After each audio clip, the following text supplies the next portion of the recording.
Bienvenidos al Ministerio Altar Familiar. Es momento de adorar y alabar el nombre de Dios. Comparte este momento especial con familiares y amigos. Dispongan su corazón para que Dios hable a sus vidas. Prestos a oír su palabra.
Cosas que están en el lugar santo, el segundo lugar del tabernáculo, el lugar santo, y vimos cómo eso nos enseña a nosotros y a la persona de Cristo, nos los refleja en cada aspecto, en cada dimensión, en cada color, en cada cosa que había en el tabernáculo.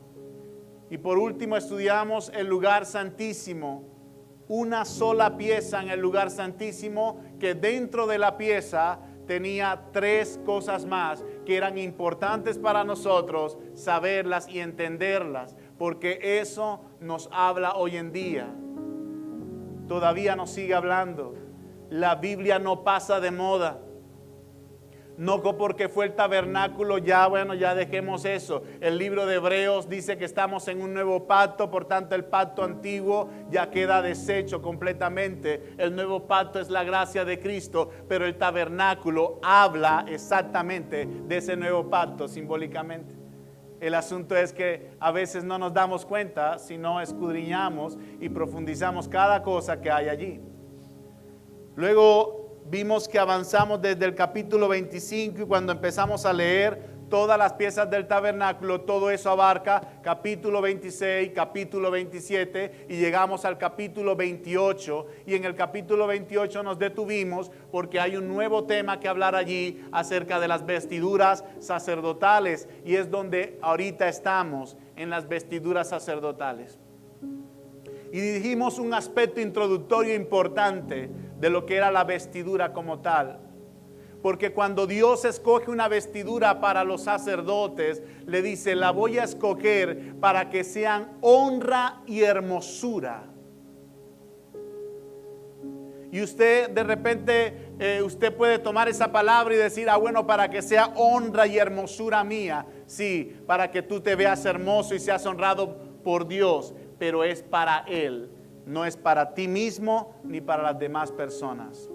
Por eso cuando tú te ves en un espejo y te colocas un vestuario y tú dices, ay, es que así me veo linda o así me veo guapo, lo estás haciendo para ti, pero debes preguntarte si lo que te estás colocando le agrada a Dios, porque no es para que tú te veas hermoso para ti, sino para que te veas hermosa para Él.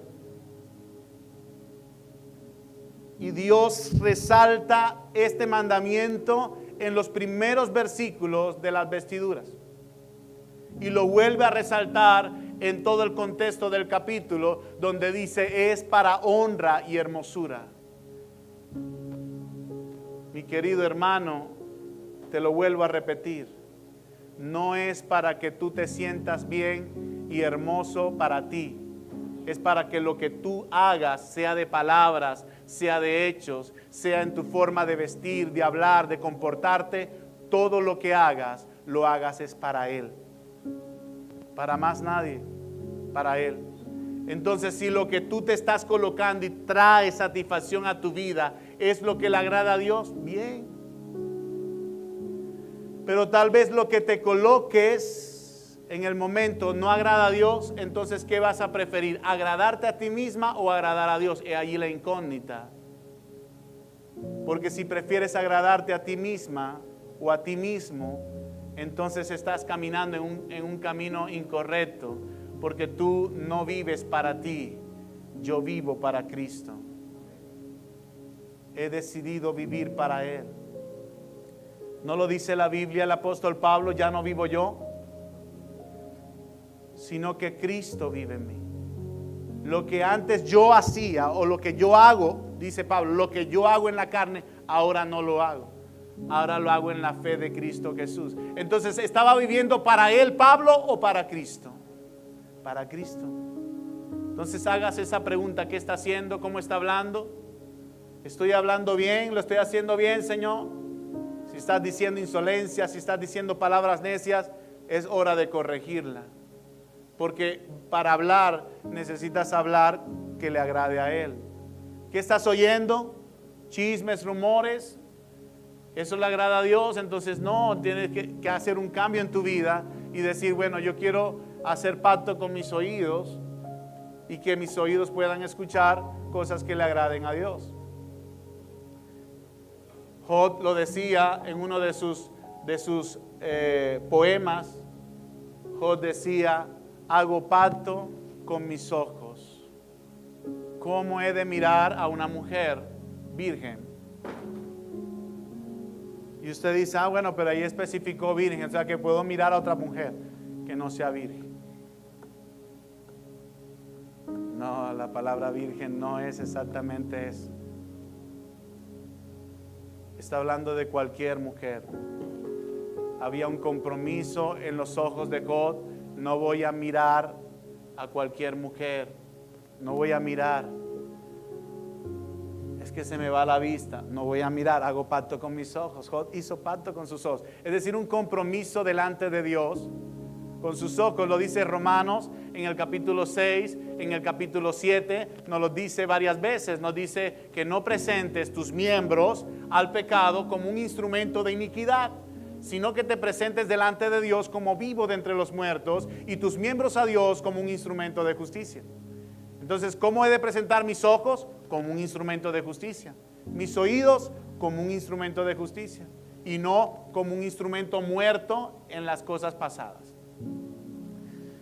Aprendimos una de las cosas primarias que tocamos era la vestimenta interior, que eran pantalones, eran unos calzoncillos, y la característica de estos calzoncillos y esta túnica era que era de lino.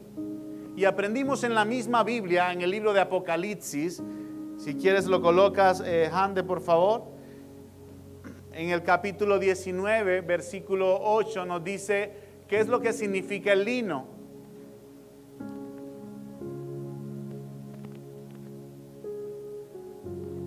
Apocalipsis 19:8.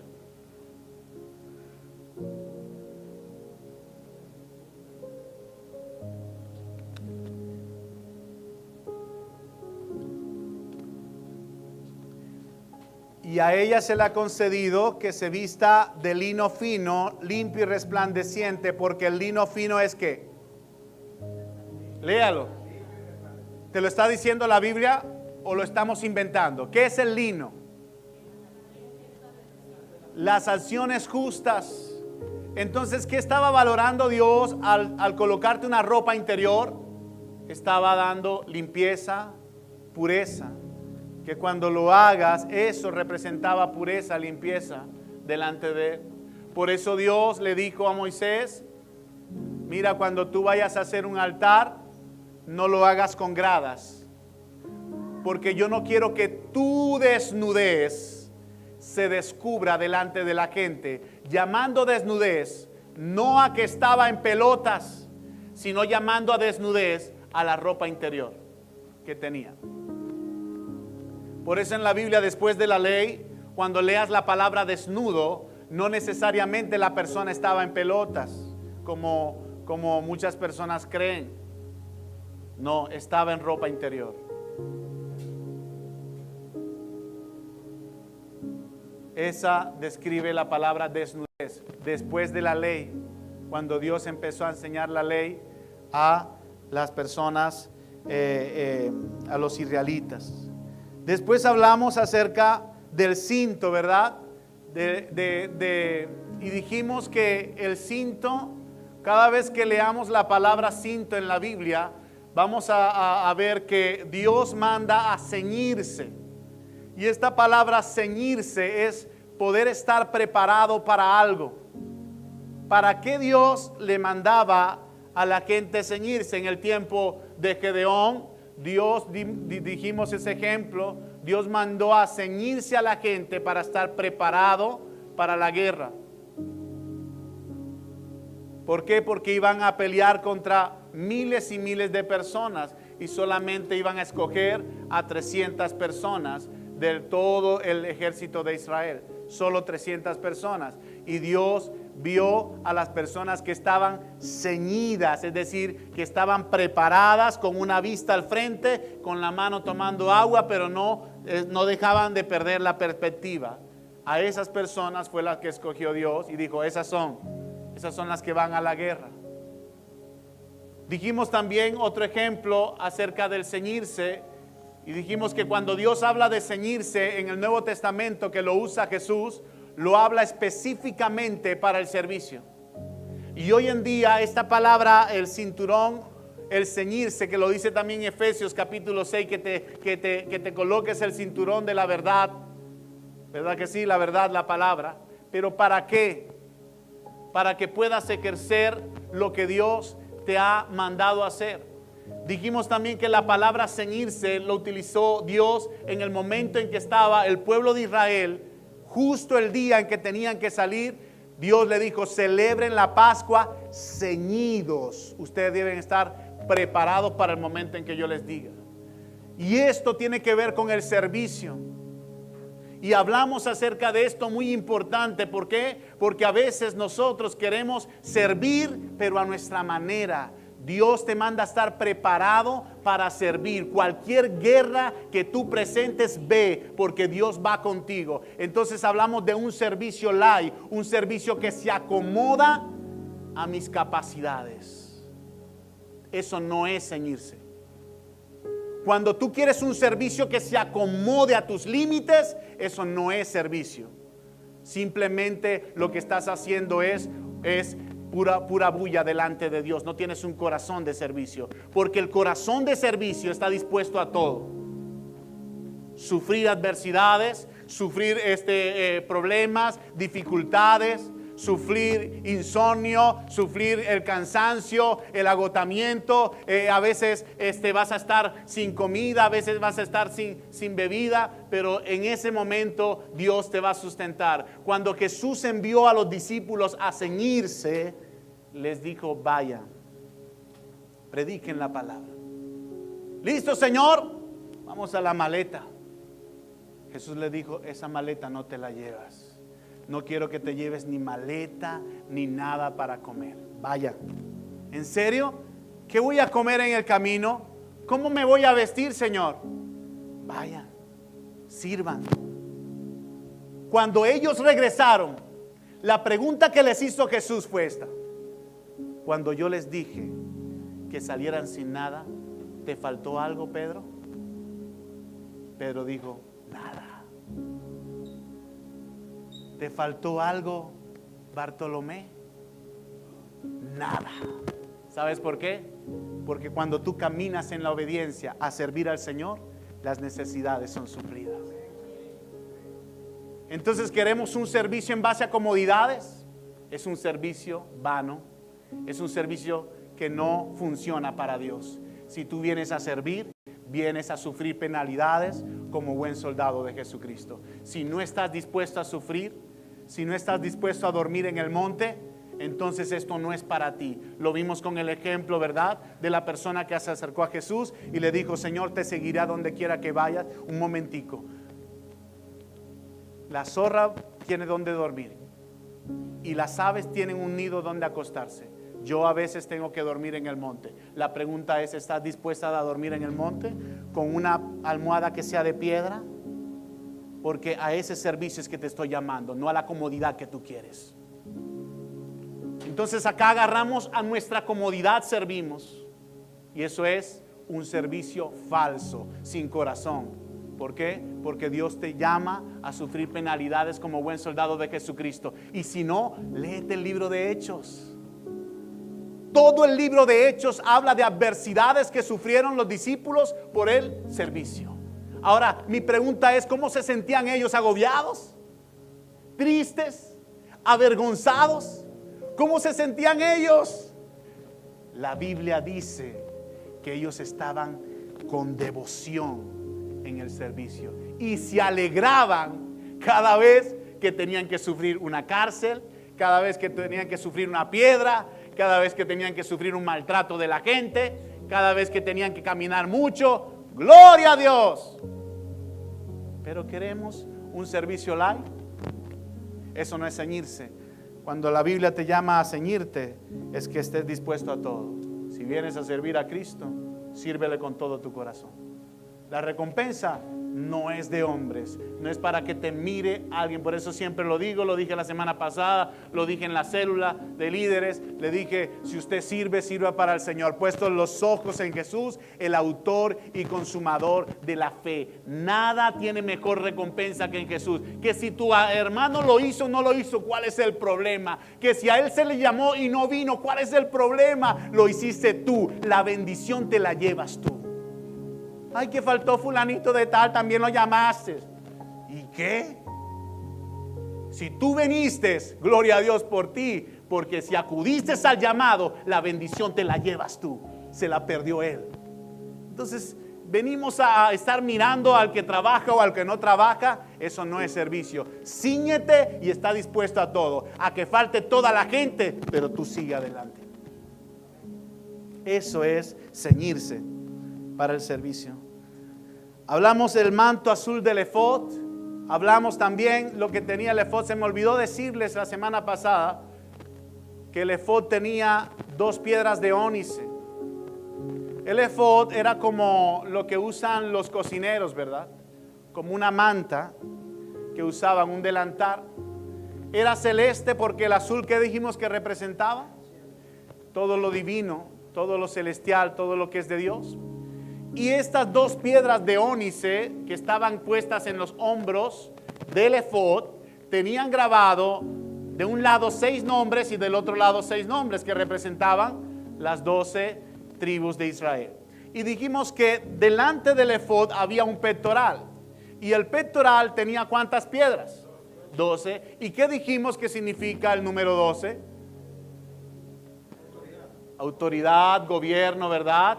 Todo esto está en la Biblia y lo reporta varias veces acerca de este número 12 que lo vemos en distintas veces en el Nuevo Testamento cuando Jesús escoge a sus 12 discípulos, ¿verdad? Y luego en el libro de los Hechos, Pedro ve como propicio orar por alguien que suplante a Judas para que sean los 12, porque el número 12 representa autoridad, representa gobierno. Recuerdan que el nombre de Israel, el número 12 representaba a las 12 tribus de Israel. Israel, ¿qué significa? El que gobierna con Dios o el que pelea con Dios aquí en la tierra. ¿Sí se entiende? Todo lo que está en la Biblia tiene un significado. Todo tiene concordancia.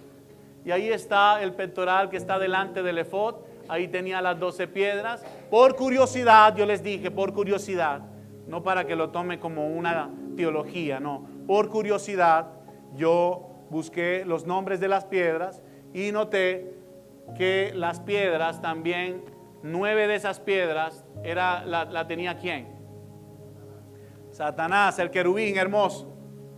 Libro de Ezequiel capítulo 28, ¿verdad? Entonces tenía 9 piedras y estaba incompleta completamente su autoridad. No tenía autoridad, no tenía gobierno. Satanás estaba completamente aislado del propósito de Dios. ¿Por qué? Porque se llenó de soberbia su corazón, lo dice el mismo libro de Ezequiel capítulo 28, y también te lo confirma Isaías capítulo 14, y te dice que Satanás lo que llenó su corazón fue de soberbia, un corazón que no reconoce a Dios, que cree que puede ser más grande que Dios. Escuchen, nadie puede ser mayor que Dios. Él es el omnipotente, omnisciente, omnipresente. Ninguno de los demás puede tener las cualidades que tiene Dios. Eso dijimos que las 12 piedras que significaban el gobierno, ¿verdad? Tanto las piedras de ónice como las 12 piedras que hacía el sacerdote, se presentaba delante de Dios y ofrecía expiación representando al pueblo delante de Dios. Y esto lo llevamos a Colosenses, ¿verdad? Cuando Colosenses nos habla acerca de sobrellevar las cargas los unos de los otros. ¿Cómo vas a llevar la carga de tu hermano? No es, tenéis problemas, tenéis problemas financieros, ay Dios, yo también me duelo contigo. No es eso sobrellevar la carga. La Biblia habla de que en oración debes orar por la persona que está afligida, que está llena de problemas y llena de dificultades. Y que si en tu capacidad tú puedes solventar la necesidad, sea de vestuario, de comida, de lo que esta persona necesita, pues tú le solventes. Pero la oración es lo principal. ¿Por qué? Porque ¿qué estaba haciendo el sacerdote delante de Dios? Estaba intercediendo por ellos para que ellos pudiesen ser perdonados con ese sacrificio que estaba ofreciendo de expiación por todo el pecado del pueblo. Entonces allí nos dice el libro de Efesios y el libro de Colosenses que nosotros debemos orar los unos por los otros. Entonces, si tú dedicas una hora de oración y en esa hora de oración le dices, Señor, te pido por mí, por mí, por mí, y termino diciendo que te pido por mí, estás en una oración equivocada. ¿Por qué? Porque Dios te manda a orar por los demás también. Así que en tus oraciones debes incluir a todos tus hermanos, a todos los que estás tal vez discipulando, debes orar por ellos. Después seguimos con unas piezas como lo era el Urim y el Tumim, ¿verdad? El Urim y el Tumim estaban ahí a los lados de la perla. Y el Urim y el Tumim eran dos piezas que se colocaban en una mesa y se tiraban, y Dios manifestaba su voluntad en darle una respuesta al pueblo si ellos iban o no iban a la guerra. Ejemplo, cuando ellos iban a pelear contra alguien X, contra los filisteos, contra los amorreos, el sacerdote tomaba el Urim y el Tumim, y antes de lanzarlos a la parte de lo que era la mesa, él tenía que orar a Dios. Y cuando oraba, entonces podía ser guiado, Dios guiando estas piedras, y era válido delante de Dios. Dijimos que eso se diferencia completamente a lo que es el sorteo. Eso no es un sorteo, porque los sorteos no son guiados por Dios. Para Dios la suerte no vale, no existe. Dios conoce todas las cosas. Si usted cree en la suerte, usted no cree en Dios, porque Dios lo conoce todo. Entonces la suerte no existe. Todo está en el control de Dios. Todo, absolutamente todo.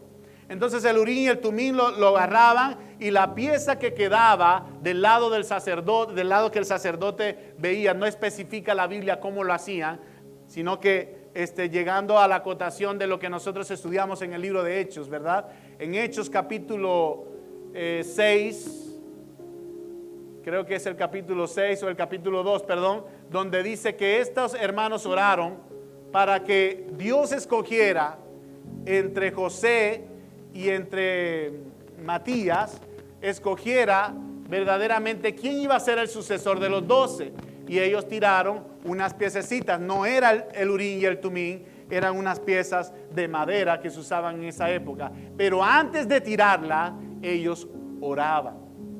Entonces muchas personas confunden cuando dice dice suerte y tiraron suerte. No, porque dicen que la suerte es mala, yo me voy para el casino y sigo jugando, porque en la Biblia dice que también tiraron suerte. Eso es una falsa interpretación de la Escritura.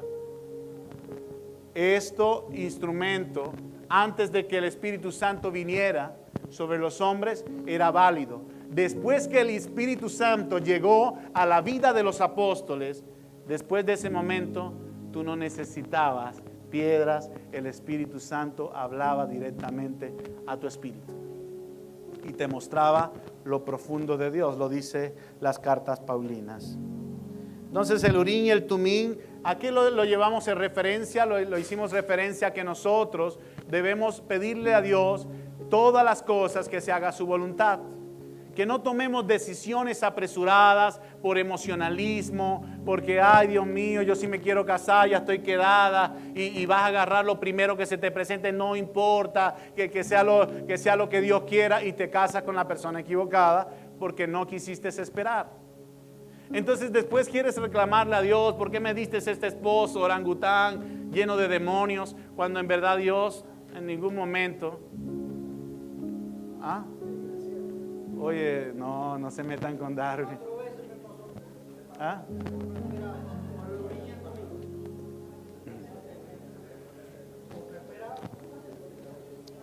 En todo lo que tú hagas debes pedir la voluntad de Dios. Cualquier decisión.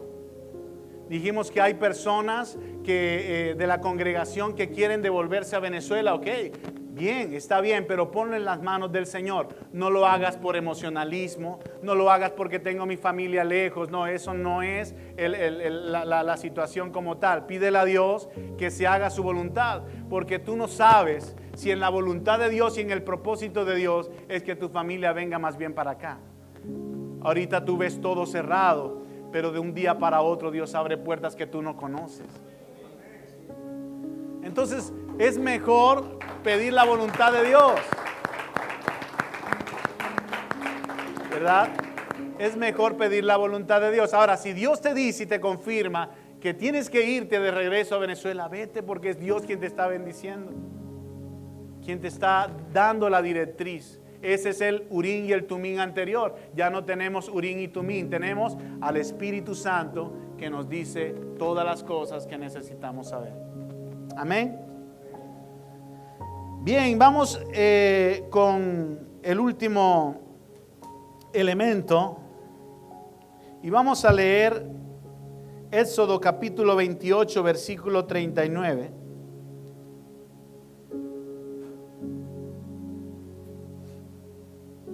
Y bordarás una túnica de lino y harás una mitra de lino. Harás también un cinto de obra de recamador.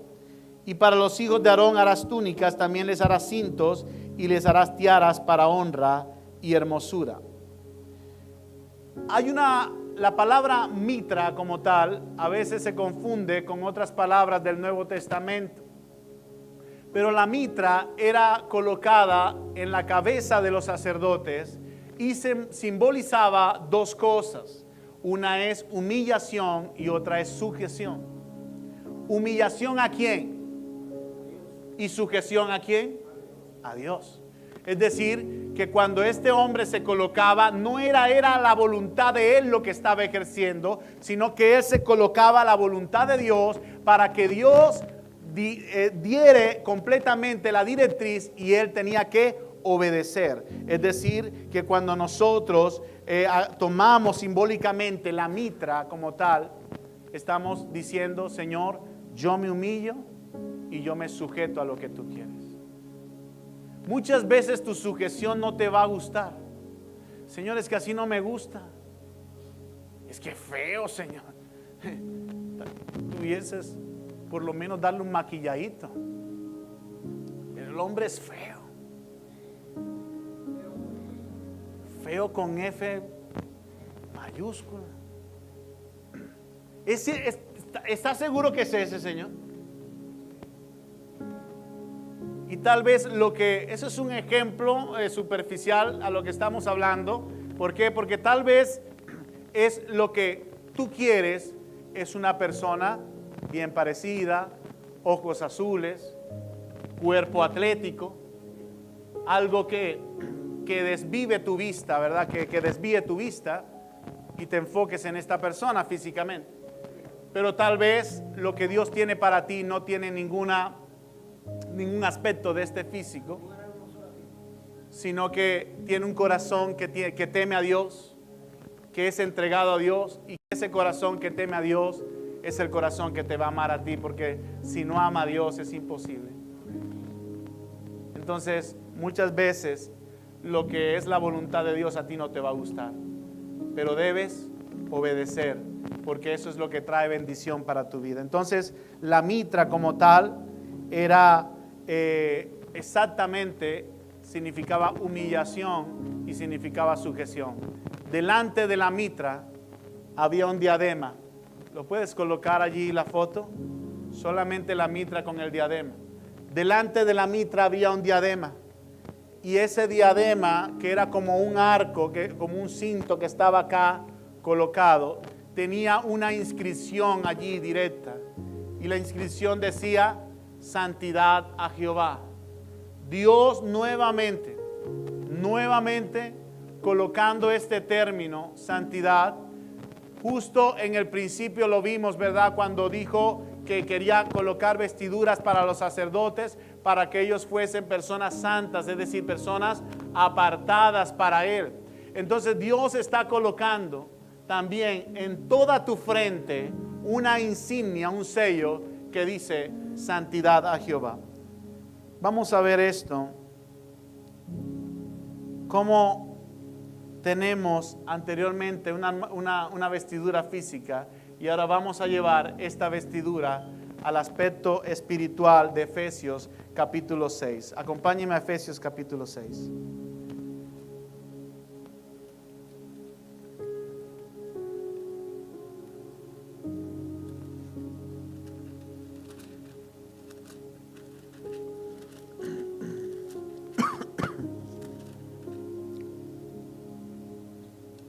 En el versículo 10 dice, por lo demás, hermanos míos, fortaleceos en el Señor y en el poder de su fuerza. Vestíos de toda la armadura de Dios, para que podáis estar firmes contra las acechanzas del diablo. Porque no tenemos lucha contra sangre y carne, sino contra principados, contra potestades y contra los gobernantes de las tinieblas de este siglo, contra huestes espirituales de maldad en las regiones celestes. Por tanto, tomad toda la armadura de Dios para que podáis resistir en el día malo y habiendo acabado todo, estar firme. Estad pues firmes, ceñidos vuestros lomos con la verdad y vestíos con la coraza de justicia y calzaos los pies con el apresto del evangelio de la paz. Y sobre todo, tomad el escudo de la fe, con que podáis apagar todos los dardos de fuego del maligno. Y tomad el yelmo de la salvación y la espada del Espíritu, que es la palabra de Dios.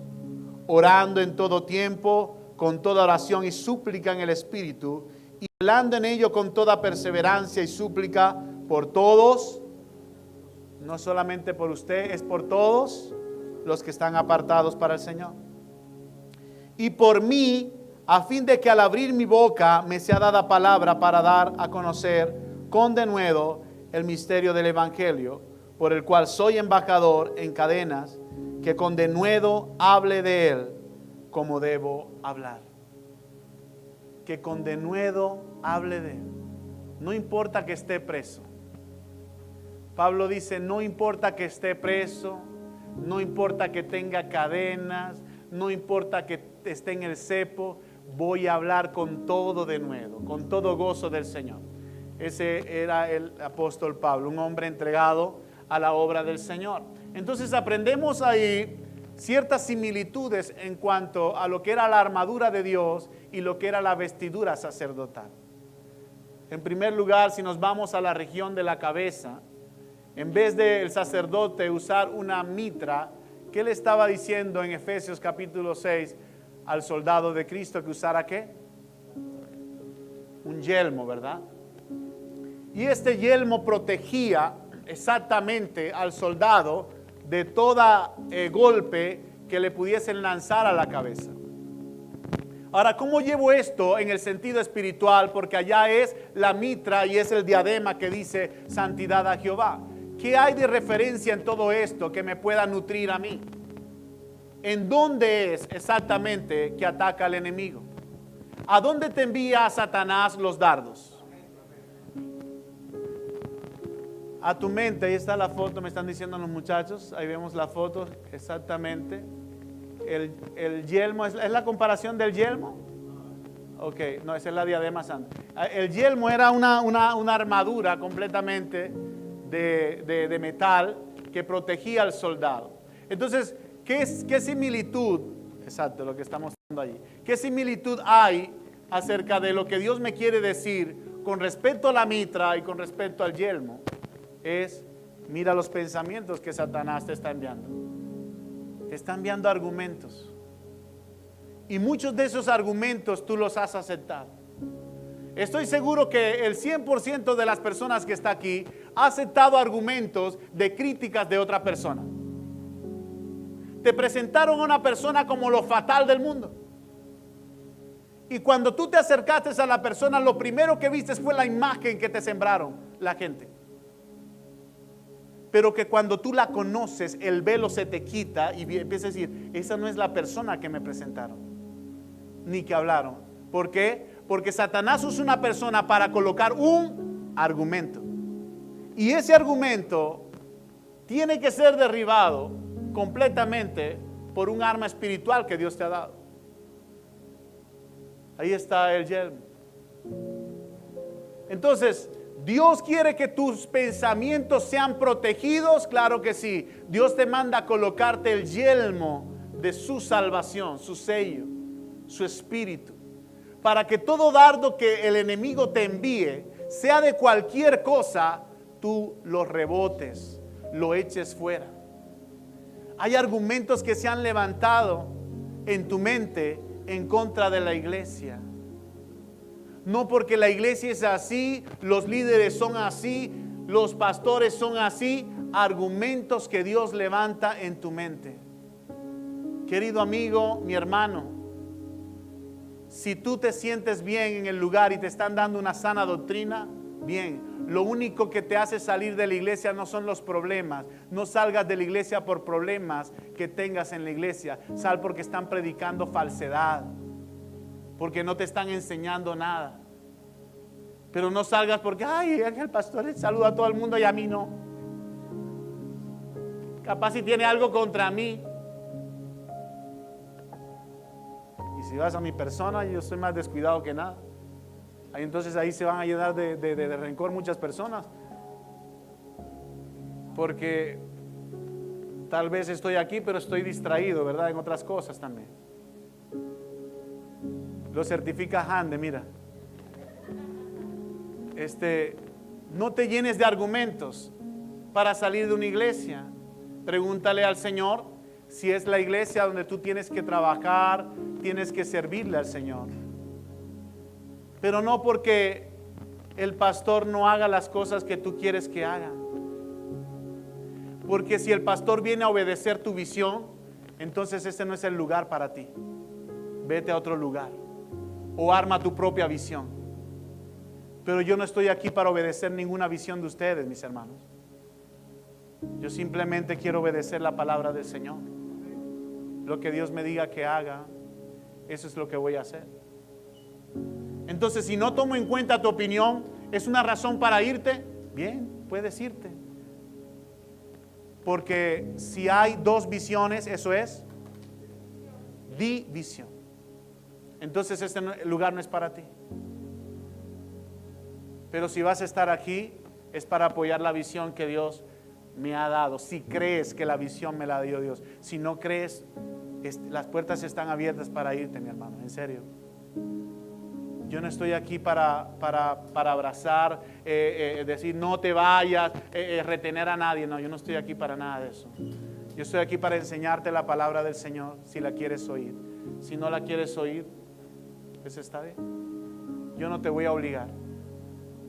Pero entonces no levantes argumentos de que el pastor es así, el pastor es asado. Cuídate de eso, mi hermano, porque muchas personas hoy en día que han levantado argumentos en sus mentes hacia los pastores, hacia los líderes, hoy en día están padeciendo enfermedades, problemas financieros, sus vidas de familia se han destruido completamente. Nunca levantes una falsa calumnia sobre un líder si tú no estás seguro de eso. Así que lo mejor es apartarte y hacer, si Dios te llamó a una visión, hazla, obedécela. Pero no estés en un lugar donde te sientas incómodo y donde digas que se te tiene que tomar en cuenta tu palabra. No, yo no puedo hacer eso. Yo vengo a obedecer lo que Dios me dice que obedezca. Y si Dios me dice hazlo de esta manera o pone el sentir en mi corazón de hacerlo, así lo voy a hacer. Te moleste o no te moleste, pero si vienes a estar acá es para sujetarte. Si te vas a colocar la mitra, sujétate a lo que Dios quiere. Pero no estés haciendo tu propia voluntad acá, porque no es lo ideal. No es lo ideal. Entonces vemos que el yelmo de la salvación te protege contra todos esos argumentos que Satanás levanta en tu mente. Sobre personas, sobre instituciones. Mira, hay personas que me bombardearon con respecto a líderes. Y yo me dejé bombardear y levanté un argumento acerca del líder. Y yo tuve que pedir perdón.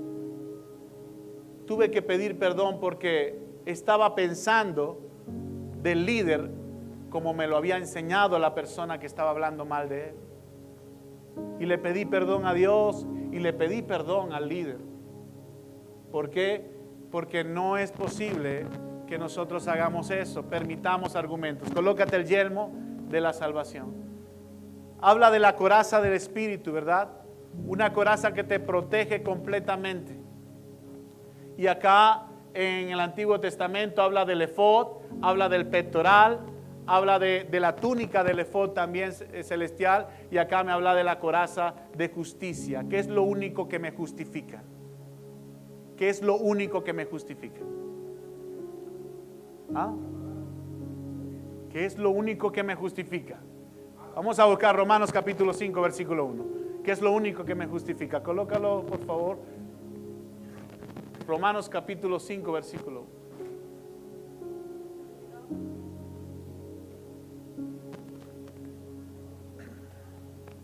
¿Qué dice?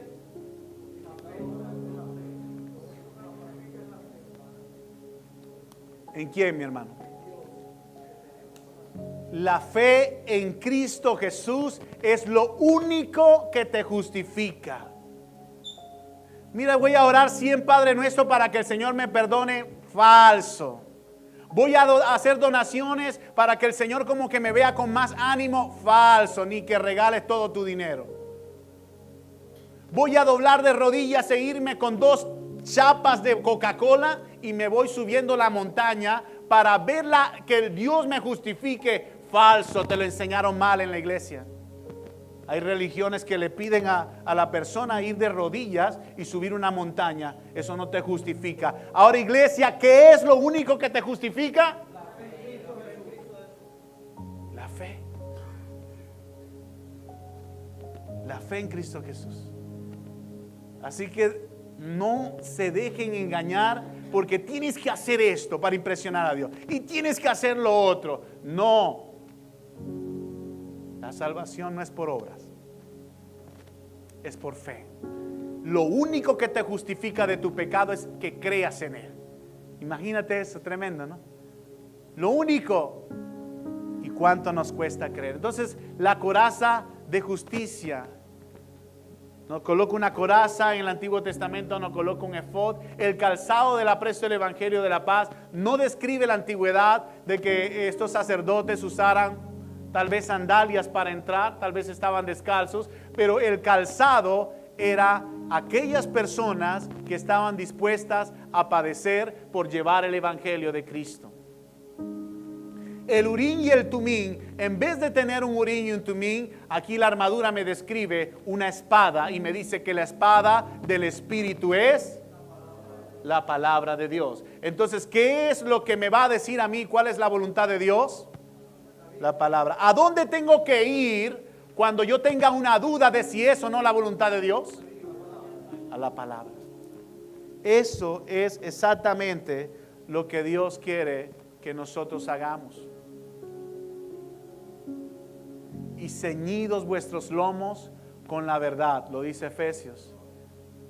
Ceñidos. Siempre hay que estar dispuesto a ceñirse y a caminar. Si tú no estás dispuesto a ceñirte, no estás preparado para entrar en el servicio de Dios. Cuando te ciñes, dices, ¿para dónde vamos? Lo que sea, allá voy. Póngase de pie, vamos a orar.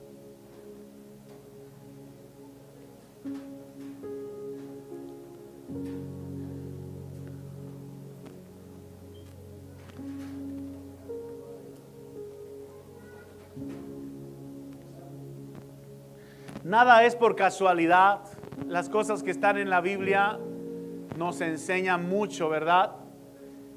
La Biblia dice que mi lucha no es contra mi vecino, ni contra mi esposo, ni contra mi esposa, sino que la lucha es contra principados, potestades, legiones de demonios, huestes espirituales de maldad en las regiones celestes. Todo nombre que se nombra, que esté dado a la impiedad, todo eso que se levanta en el mundo espiritual, guiado por Satanás, esa es la guerra que tienes. No es contra tu esposo. Así que cuando tu esposo pelee contra ti, no te le vengas encima a golpes, porque la lucha no es física, es espiritual. Si tu esposo te maldice, tú no lo maldigas a él. Tienes que soltar una palabra de bendición. Si tu vecino te maldice y te menta la madre, no se lamentes a él. ¿Quién dijo que tu lucha es contra tu vecino? ¿Y qué le digo? Dios te bendiga, es una frase buena. Bendiciones. Voy a orar por ti.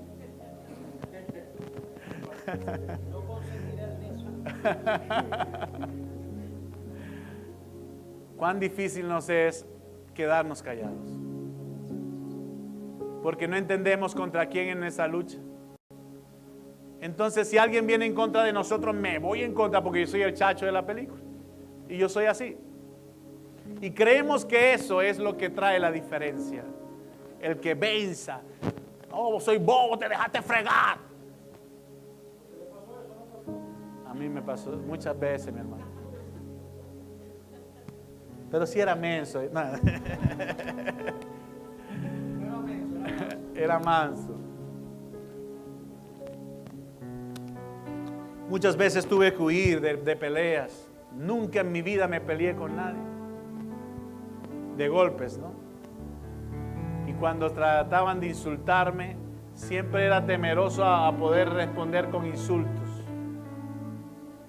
Pero yo creo que Dios puede pelear por ti. Y a veces tomar la justicia en tu mano, eso no es lo adecuado, porque a veces o te quedas corto o te pasas de la mano. Déjale que Dios resuelva el problema.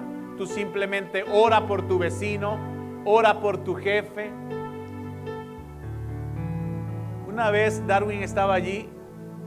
Una vez un jefe se levantó en contra.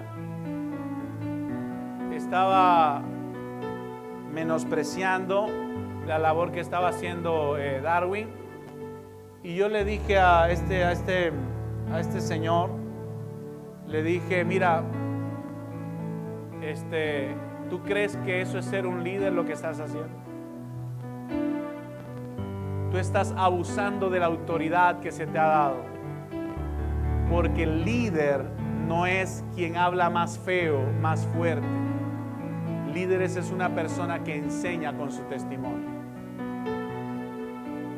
Entonces tú vienes a usar tu vestidura de autoridad para abusar de la gente que está debajo de ti. Estás equivocado. Vas a recibir recompensa de eso. El hombre se me acercó aquí. Me dijo, ¿qué dijiste? Y Darwin, ¿verdad, Darwin? Que en ese momento dijiste, ay, ya se ciñó. Darwin se ciñó. Ay, yo estoy ceñido. En el momento en que lo toque, ahí me voy.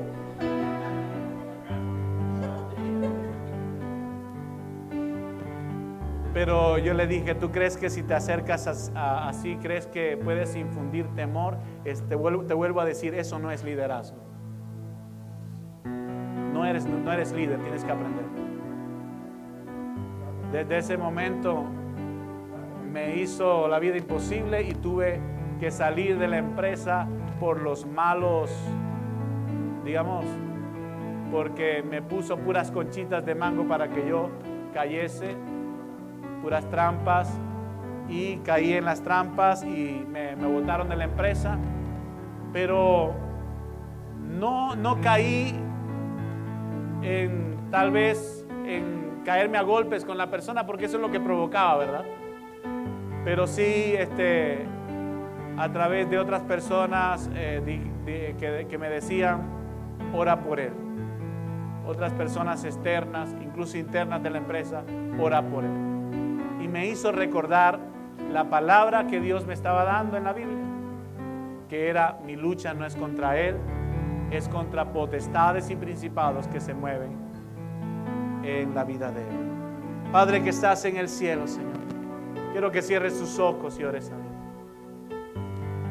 Yo quiero que tú puedas pensar si tal vez ha sido levantado algún argumento en tu vida.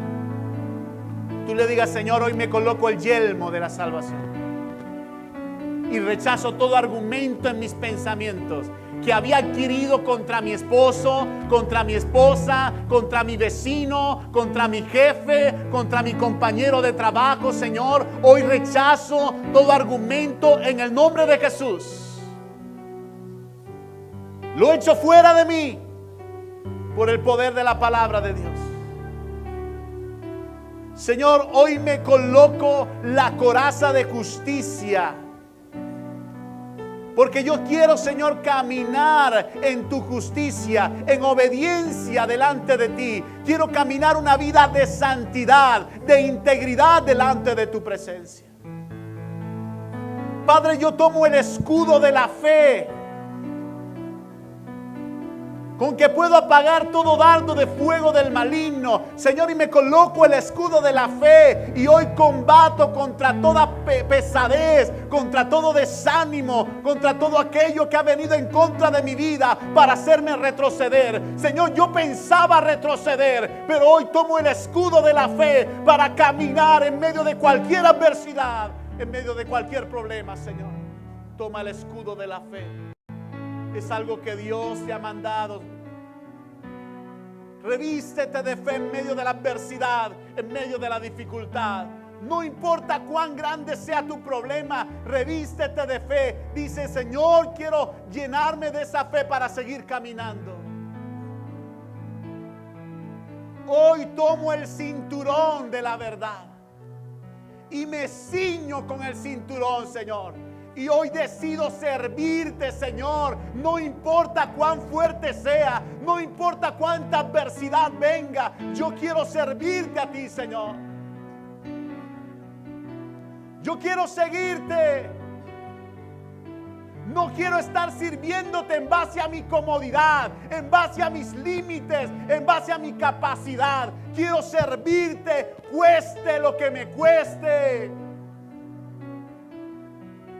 Hoy decido ponerme, Señor, el calzado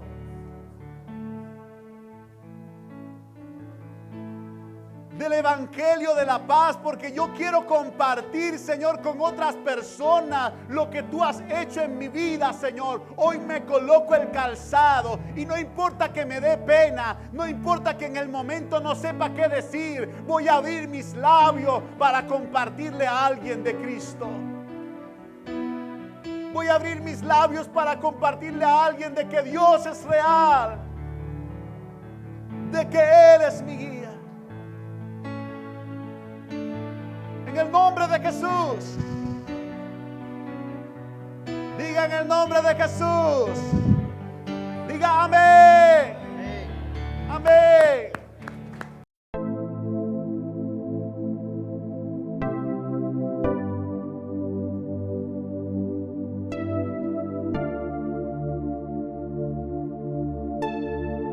Moisés se desprende de Moisés. Entonces, a lo que ¿qué Moisés hicieron los tenía ancianos y eran los voceros? 3 meses. Llamaron a